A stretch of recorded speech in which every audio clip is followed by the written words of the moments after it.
नमस्ते, प्रणाम, राम राम सभी को दोस्तों। मैं आज गांव घूमने आया हूं। यहाँ पे फिर हमें एक बच्चा मिला है। आइए इसका छोटा सा इंटरव्यू करते हैं। क्या हाल है बेटा, ठीक हो? हाँ ठीक है।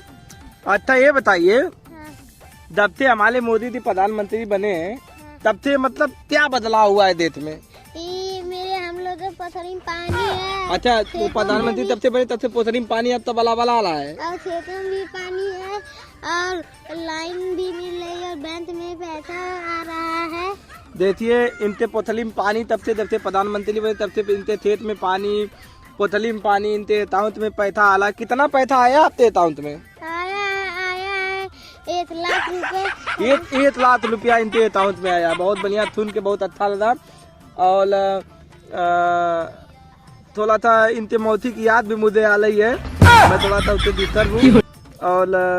और कुछ बताइए अपने बारे में। आप कहाँ से रहने वाले हैं? हम तो थोड़ा रहने वाले हैं। ये तोथमा से रहने वाले। तोथमा दलालपुर, तोयलेथा, बुलहनपुर ते आदे तोयलेथा से बदल में एक गांव है बतौली, तोथमा दलालपुर, ये वहाँ के रहने वाले हैं।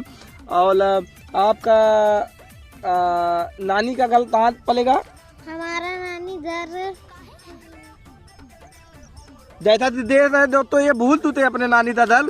हम लोग इनको लीलायत कला दे, याद कला दे। आपका नानी का दर था आदमदर है। हाँ आदमदर है मेरे नानी जी, इनके नानी का दर आदमदर है। हम लोग इनके मौसी से मिले हैं। और जब से मिले हैं दोस्तों तब से न ताला थो पाले, न दाग पाले, न दिन का सुकून, रात का चैन, सब साला हमारा डिजिटल हो गया। नहीं तो